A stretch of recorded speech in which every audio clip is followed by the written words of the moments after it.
My name is Carlton Cartwright. I'm the Executive Director for the Veterans Memorial and Multicultural Histories Incorporated. And today is Friday, April 28, 2003. We're here at Riviera Beach Preparatory Achievement Academy. And I've got my students with me, Jacoby, Amari, and Ranisha. And sir, what is your name? Eliot Winokur. Yes, sir. And where do you live? Live in Delray Beach, Okay. right by the Intercoastal. Okay. And what branch of the service were you in? Army and Army Reserve, active duty 1961 to 1964 and 1980 to 1987. Reserve from September 74 to June of 2003. Gotcha. Where were you before you went into service? I went in the service the day after graduating from high school, Mm-hmm. so I was in high school. Okay, and where was that? It was at a military high school, Department of the Army High School, Heidelberg, Germany, which used to be the headquarters for U.S. Army Europe, and was located in Heidelberg in the the central part of Germany. So you told me you were living there before you... I lived there from 1954 to 1961 Were your parents? with my parents. And Yes. were they military? My father was a Department of the Army civilian, working with personnel issues and the school system that we had and the Germans that we were employing. Okay. All right, and so you graduated from school in Germany? I did. What- Heidelberg American High School, June 13th, 1961. Uh-huh. We had our high school prom in the castle that wasn't quite renovated. Nice. And the very next day I was in the Army, and all of my fellow graduates were recovering from hangovers. Okay. All right, now that we got that squared away. But I do have a funny story that precedes that, if I can. It's related. Well, sure. The next thing I wanted to know was about college. Did you go to college prior to going in the military? No, I went into the military at age 17 and 1 month, so no college. Gotcha. No. But I did get 2 years of college out of the way in my 3 years of active duty initially. Uh-huh. And then I went to the University of Massachusetts, summer of 64, graduated the summer of 66. Mm-hmm. In what? What was your major? German language and literature. Nice. And so what was the story you wanted to tell? April 1961. I'm 16 years and 10 months old. I have to take the Army battery of tests to see what I'm good at and what they want to invest their money in. And I'm not very good at mechanical maintenance. Any kind of mechanical thing, don't call on me, but I had to take it.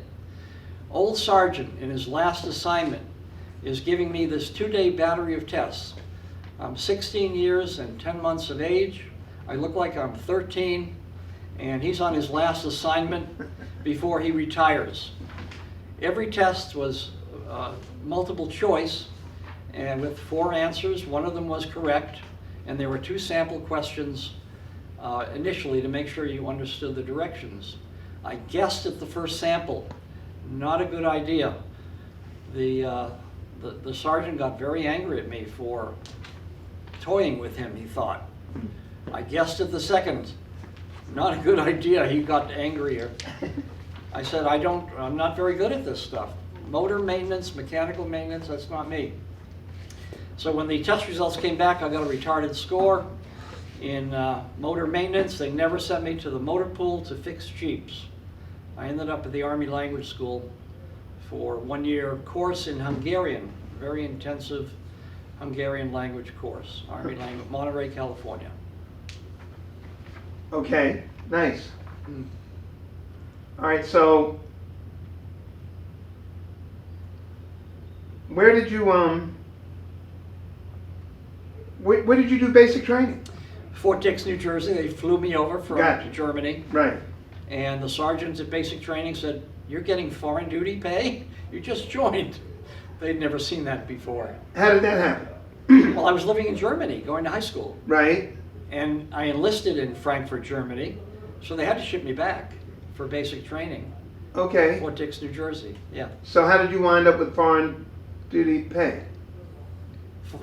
Because I enlisted in Germany. Ah, so automatically, huh? Yeah, it's an automatic. Wow. Not just a few dollars, not much, Well, but anyway. they were surprised. So, where did you go to tech school?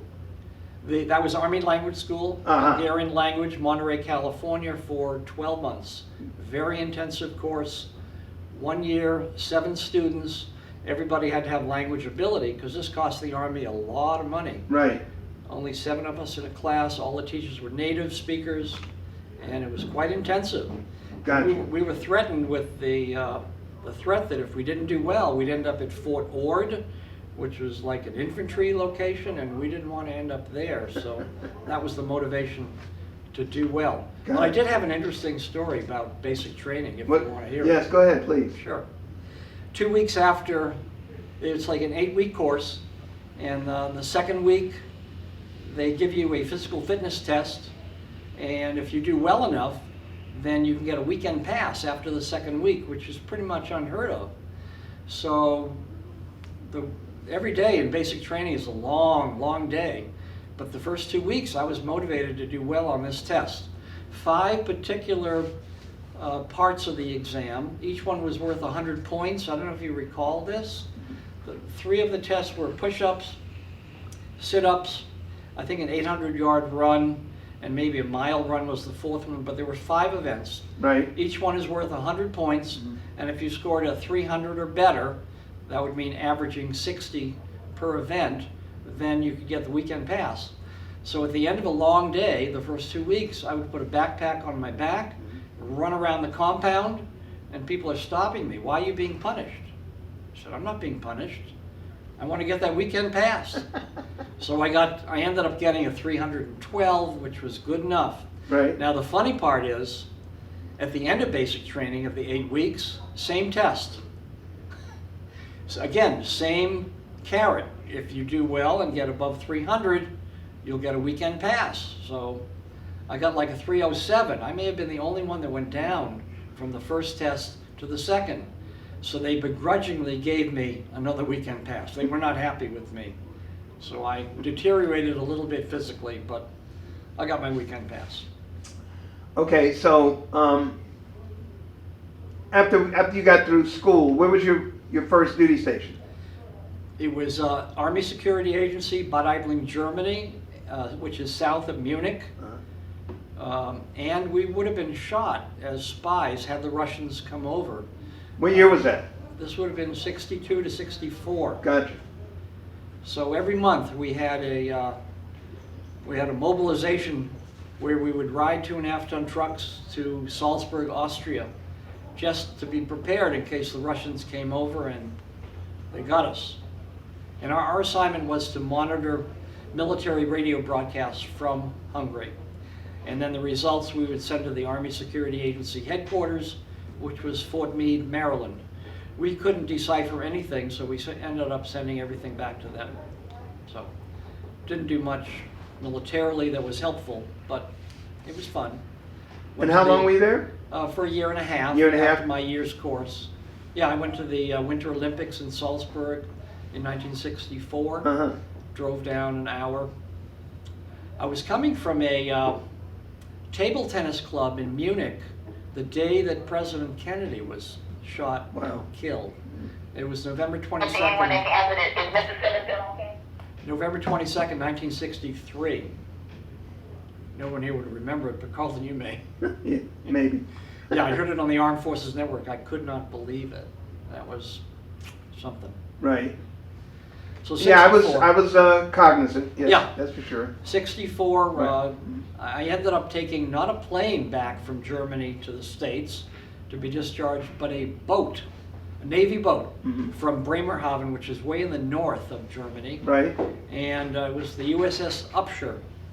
It was like an 8-day voyage. So they were quick about getting me to basic training, but not so quick about getting me out. Okay. And we had a lot of rough weather. But I was an E5. I had 3 stripes at that point. So right. I didn't have to swab the decks or do the manual labor. We were on a rough Navy vessel heading back from Germany to Fort Hamilton, Brooklyn, New York. Okay. It would have been the end of May 1964. And it was so rough that people were declining from eating at the dining hall. It was very rough. Coming across the Atlantic. Coming across the Atlantic, Yeah. What time of year was it? This would have been the summer, the end of May 1964. So then I was discharged at Fort Hamilton, and before they discharged us after 3 years of active duty, they asked, does anybody want to re-enlist? And we were still recovering from that rough journey, so they had no takers. So then I was in the inactive reserve from 64 to 67, no meetings. I ended up going to the University of Massachusetts the summer of 64. And while I was in the Army in Germany, I went to the University of Maryland, Munich, German division, and took some courses there. So I ended up being in college for a summer and 2 years and getting my bachelor's degree in June of 66. Then I went to Columbia University in New York City for Hungarian studies for 2 years, but that's a very, very limited field. There's not much you're going to do with Hungarian studies. A very small country, only 8 million residents. Right. So I lived in a place called International House. You ever heard of it? No. It's, Where's that? it's in Manhattan, Okay. right by Columbia University. 500 graduate students, 300 foreign, 200 American. And to get into that residence, it was started by John D. Rockefeller in the 20s. To get into that residence, I needed more letters of recommendation than to get into graduate school. Hmm. It was very strange. What were you majoring in? Hungarian studies. Gotcha. So that was 2 years, and then ended up in 68 working for New York City Department of Social Services as a social worker. And then I got a master's degree in social work, Fordham University, New York City, in 72. And I was working for the Bureau of Child Welfare with a group home for neglected teenage boys as their only social worker who couldn't live at home. And in 74, I joined the New York City Board of Education as a school social worker, bilingual Spanish, German, and Hungarian. Never used the German, never used the Hungarian, I used the Spanish. New York City is the largest school system in the world, 1.1 million students, and we were pretty busy. And in 1980, I rejoined the Army Reserve as an E6, left as an E5, 3 stripes, rejoined because I had a master's in social work as an E6. From September of 74, March of 75, I got a commission as a first lieutenant social work officer, and I stayed at the general hospital where I was assigned. That's usually where social workers are, large 1,000-bed general hospitals. And then I was there until, 1980 is when I came on active duty again as a recruiting officer Oh, for physicians for the Army Reserve. where were you living at that time? New York City. Okay. We should have had 3,500 physicians in the Army Reserve. Is there going to be an exam for these kids on what I'm saying? I hope not. Oh, I hope not too. We should have had 3,500 physicians in the Army Reserve because 2/3 of the medical support for the Army comes from the Army Reserve. We only had 1,000 physicians, and they were in the wrong specialties. We didn't have surgical, we didn't have anesthesiology, we had psychiatrists, pediatricians, and pathologists, just the wrong specialties. So for 7 years I recruited doctors, 3 years in New York, 4 years in Florida, covering the state of Florida and Puerto Rico. Good duty, good duty. Nice. Okay, so what duty station are you at now? The first one that you went when you went back in? I was at Fort Hamilton. And what was the next one? It was the Navy station. It was a civilian building with an office, and I was a one-man shop with my secretary. How long were you at Fort Hamilton? 3 years, 80 to 83, and then 83 to 87, Orlando, Florida. Uh-huh.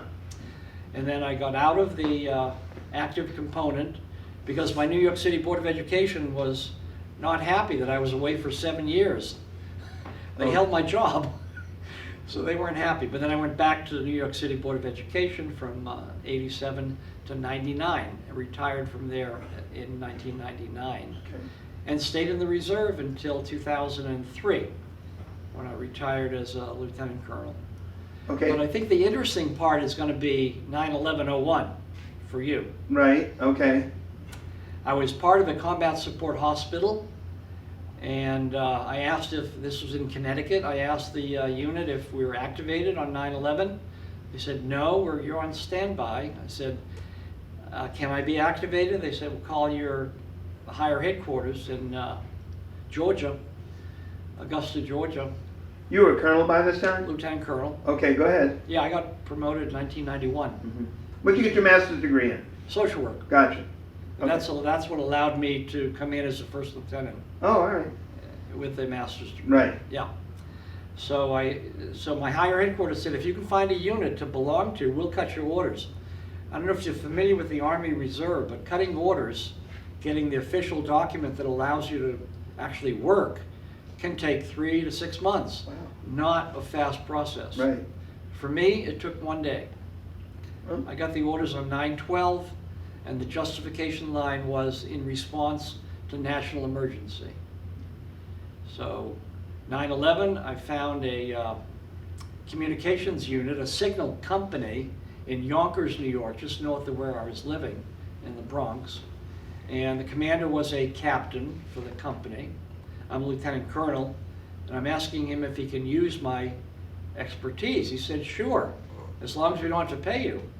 This is Army National Guard, totally different, same uniform. I said, no, you don't have to pay me. I'm being paid by my higher headquarters, Army Reserve, Federal.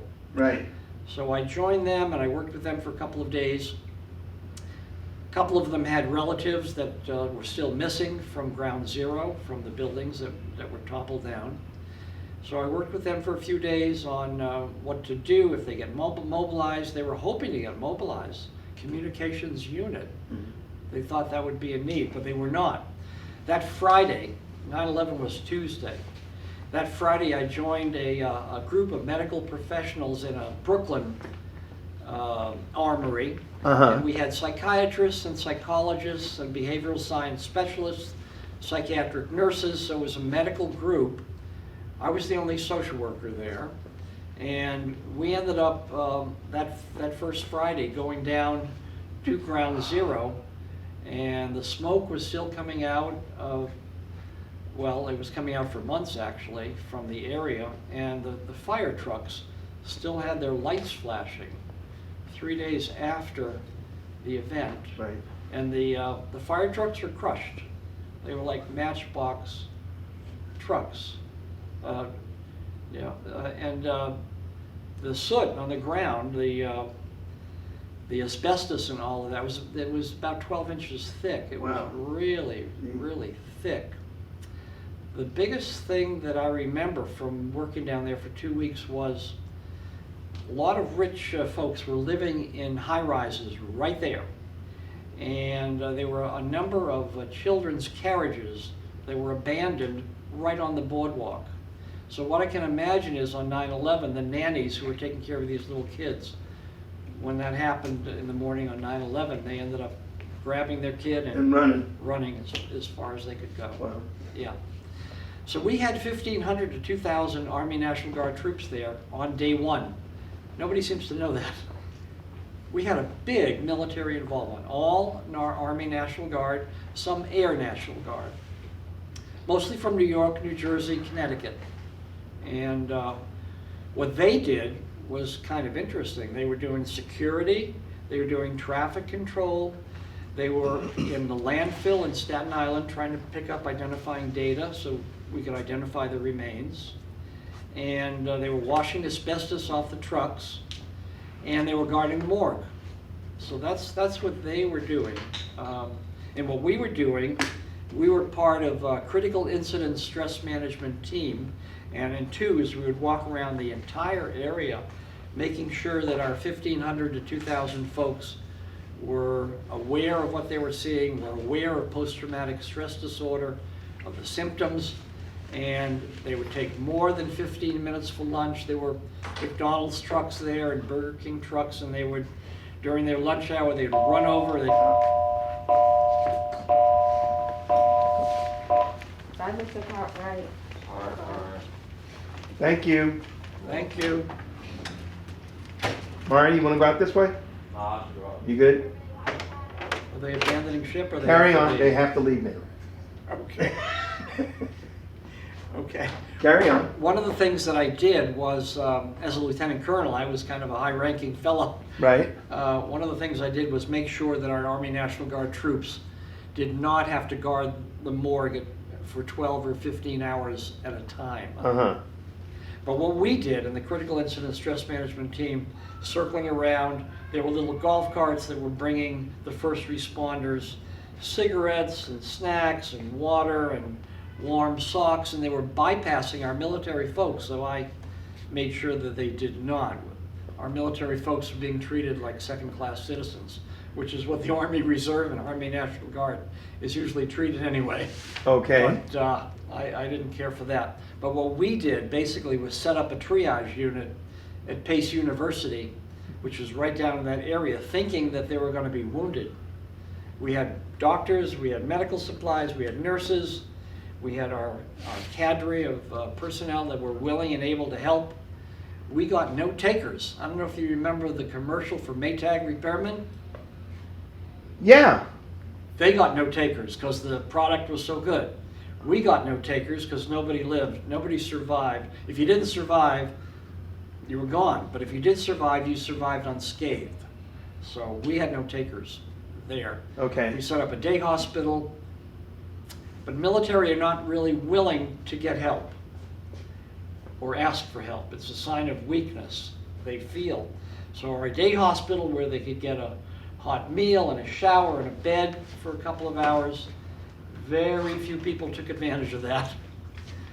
But yeah, I was there for 2 weeks, and now I've got medical issues, Carlton, a lot of serious medical issues. Really?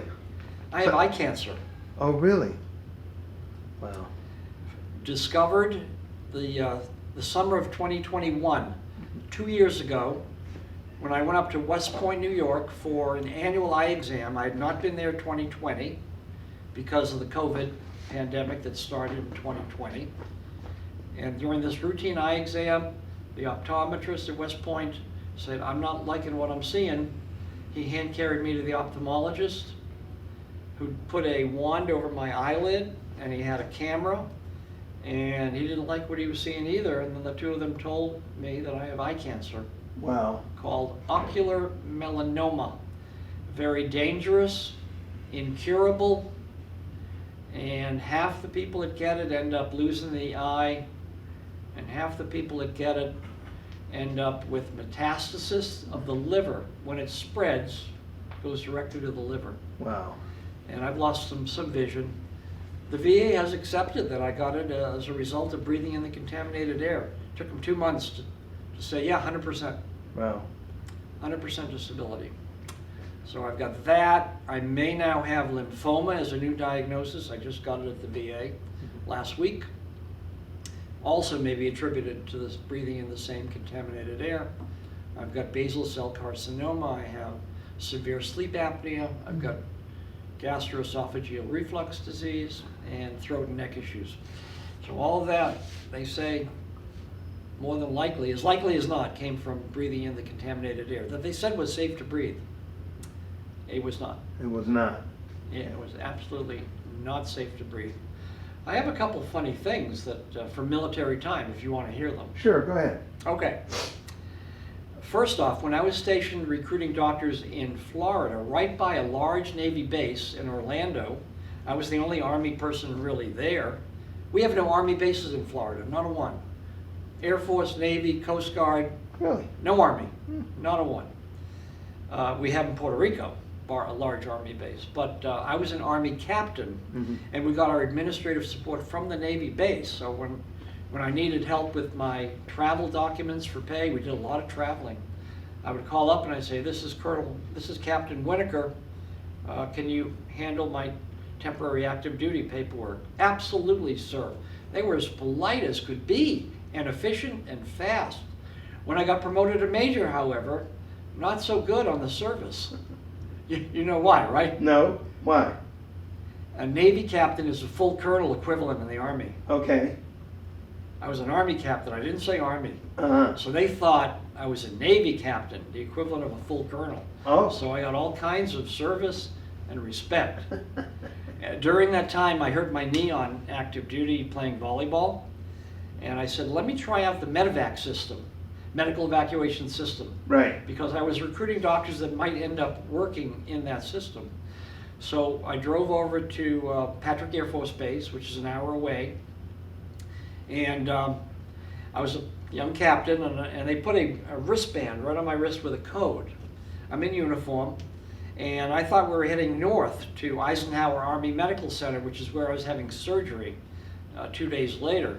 We didn't head north, we headed south, picking up and dropping off passengers at Homestead Air Force Base by Miami, Key West Naval Air Station, way, way down, Jacksonville Naval Air Station, always picking up passengers, dropping off, picking up Jacksonville. After that, Eglin Air Force Base in the Panhandle. After that, for the first night, it was an Army base in Alabama. If I were driving this, it'd be a 7-hour trip. So now we're talking 2 days already. So Right. The first night, we're sleeping in this base in Alabama. There's a guard at the door. Go to the guard. I said, I've been cooped up in this little plane. I need to get out and stretch my legs. He said, let me see your wristband. He said, sorry, sir, can't let you out.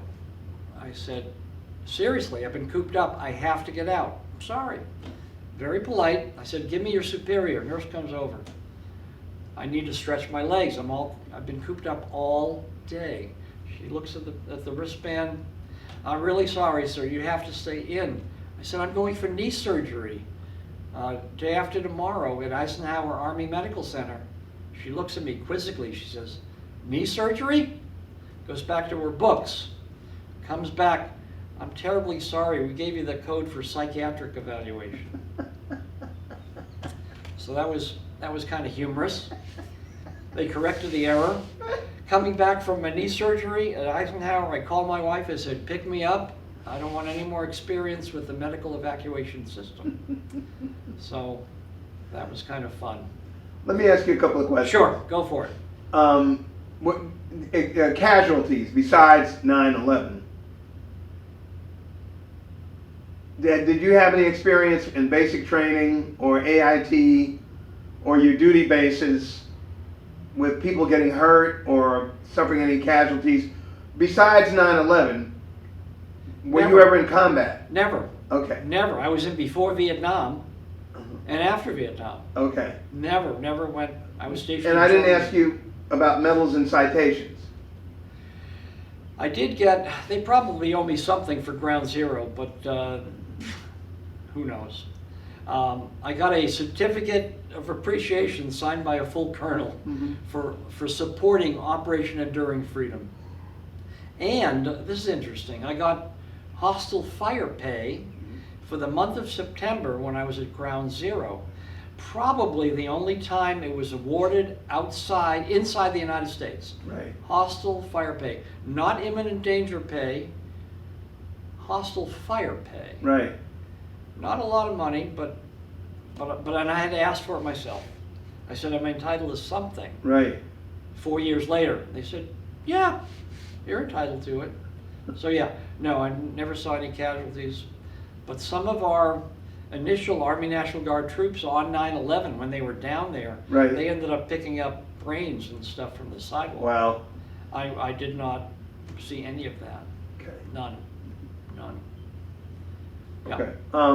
Have you maintained, by the way, any of your close friendships that you made in the military? I have maintained friendships. Actually, yeah, one of my high school buddies Right. ended up becoming a 2-star general. Oh. And he was in charge of all of the Army Reserve units in New England. Had I known that he was a 2-star general and in charge of those units, I would have probably made full colonel. Right. Because I was assigned to a unit in Connecticut and he was the overall guy in charge. But I didn't know that until after he got out. So he's a good buddy of mine. And then somebody from the Army Language School in Hungarian Studies, I maintained contact with him. So just 2 people. As far as you can remember, did you ever have a problem staying in touch with your family while you were on active duty? Never. Okay, good. How was the food throughout the military? I had no complaints, of course. You feel like you had all the supplies that you needed Yeah, when you were active? my mother was a bad cook, so I had no complaints with military Everything food. after that was great, huh?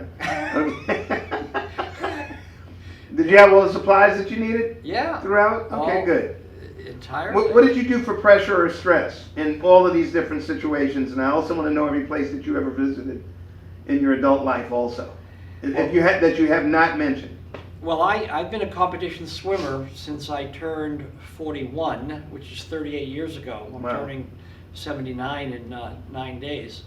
And that's been a big stress reliever. I used to be quite a proficient volleyball player. And then when I hurt my knee playing volleyball, then I became a pretty good volleyball coach and referee at college level. Actually, I went to the Army All-Star volleyball trials, and they had to fly me from Fort Dix, New Jersey, over to Presidio, San Francisco, and which was a pretty nice deal, travel duty, for a week of training to see who was going to qualify for the Army volleyball team.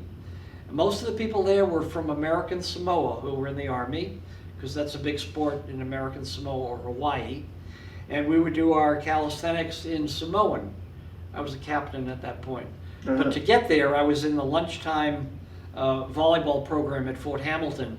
And our full colonel, who was a commander of the unit, he used to join us, and he wasn't very good, but he had to write a glowing letter of recommendation that I'm the best player he's ever seen in his life, and I should go there.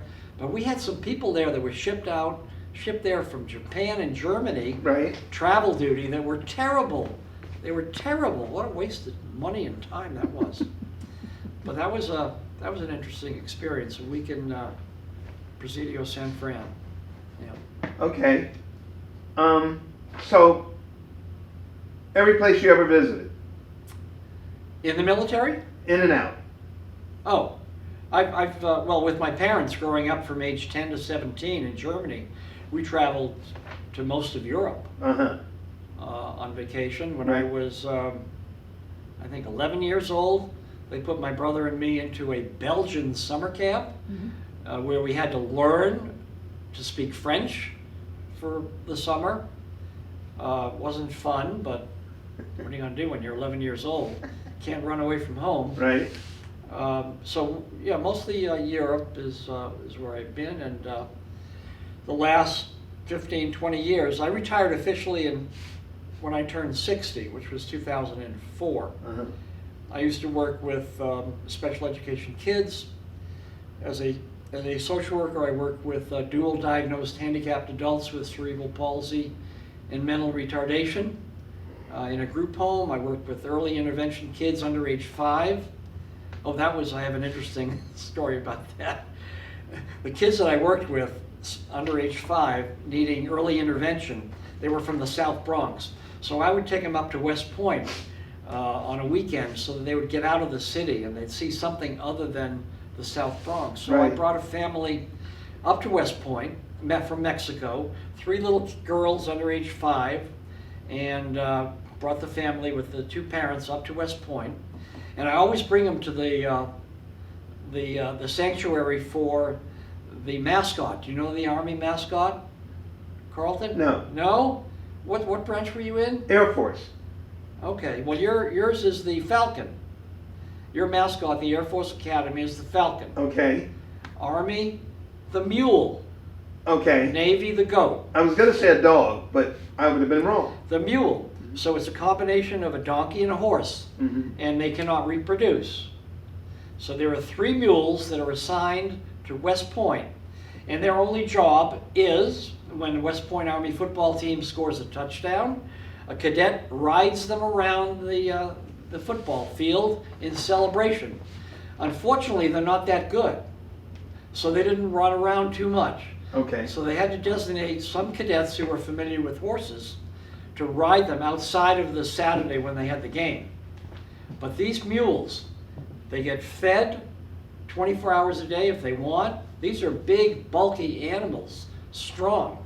They get a stable, they get fresh hay, they get heat, they get everything they could possibly want. And an Army veterinarian dedicated to their care, these 3 Army mules.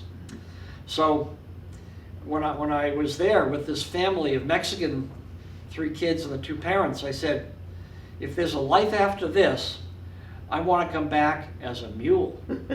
To which the father responded very quickly, make sure you specify West Point mule, because in Mexico we work them to death. Okay. Yeah. I thought that was cute. Make sure you turn in the correct paperwork, huh? There you go. Okay. I thought that was cute. Okay, let's see, just a few more questions. Sure. Did you use the GI Bill for anything? Absolutely. That was why I joined the Army, Carlton. Ah. My parents could well afford to send my brother and me to college.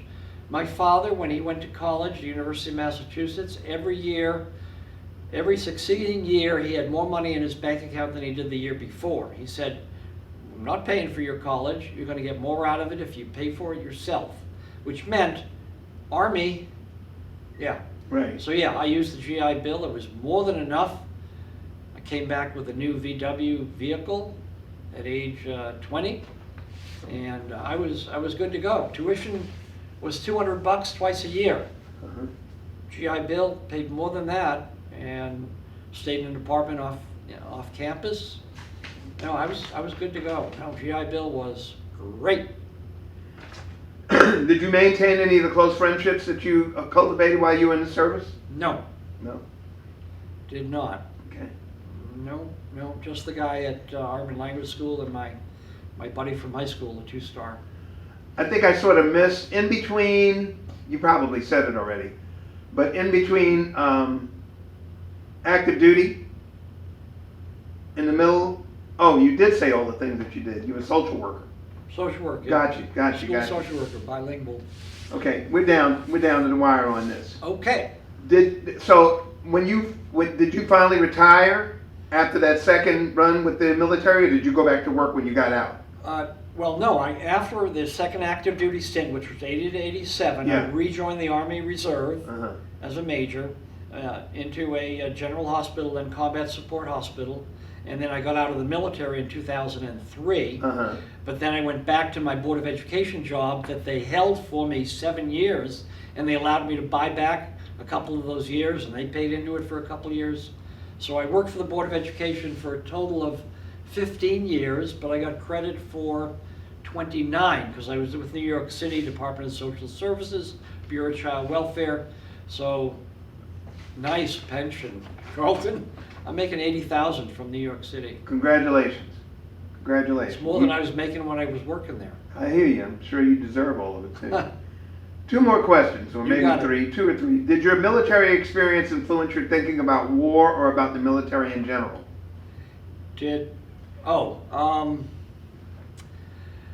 Well, I would hope that we would think twice, 3 times, and 4 times about going back into a war, because just my 9/11 experience was something. But again, I didn't see any casualties, so I've had no direct experience with people dying outside of my parents and my brother. You still experience a certain amount of trauma just being there, I'm sure. Yeah, but I've taken a test. I'm not suffering from post-traumatic stress disorder. Okay. Because it's not a recurring thing. I have had nightmares a couple of times, but I don't like to see 9/11 on TV again, rehashed. But if there's a loud noise, I'm not startled, so I don't have PTSD. I would know if I had it. Good to go. Okay. Yeah. How did your service and experiences affect your life? Well, I'm very grateful that I could get a college education on the GI Bill, for one. And the discipline that I got in the military was very helpful. So I'm sorry I was a few minutes late today. I'm normally 5 minutes early. Right. But I was waiting for that blood pressure monitor. So I said, can I come back on Monday and get it? No, stay here. We have to give you instructions. So then I called you and told you I'd be a few minutes late. Gotcha. So, yeah, just the discipline, and I'm proud of what I did in the military, even though I didn't do much with the language. I still maintain my pretty much fluency in Hungarian 61 years later, which is kind of unusual. In fact, my wife and I love to cruise. I always go to veterans meetings on the cruise ships. Okay. And I always chat about either what the military did during right after 9/11, or the fact that some people who go to these veterans meetings say, you know, I'm really not a veteran. I didn't go to war. I didn't go to combat. I said, you're a veteran. You put your life on the line. Right. You offered to put your life in jeopardy for months, years, a whole career. So you're a veteran. Mm-hmm. Even though they may not be eligible to get medical care at the VA hospital, in my eyes, they deserve to be thanked. Right. So I make a point of thanking everybody that has served. My wife, by the way, is retired military. Oh, really? During an off week in recruiting, I recruited her, yeah. So when are we going to This is interview after- her? No, she only served 15 years in the reserve. She can't even get health care at the VA hospital. She Does she have an cannot. honorable discharge? Absolutely. Then But she's eligible. No, she's not. She never served 6 months of active duty straight. Oh, Ever.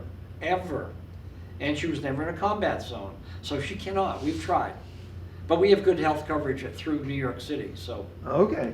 And TRICARE for Life, which is through retired military. Mhm. When we're up in New York, we get care at West Point. Oh. Great service. Okay. Great care up at West Point. Medications, everything up there. Okay. So the only thing she can't get is VA. But we get glasses up at West Point. I get glasses at the VA. So. Well, I'm gonna thank you for a great interview, You got it. and I also want to thank you for your service. And I thank you for yours, Carlton. The fact that I got 7 hours of sleep last night makes a whale of a difference. I don't normally get that much Okay. with a sleep apnea machine.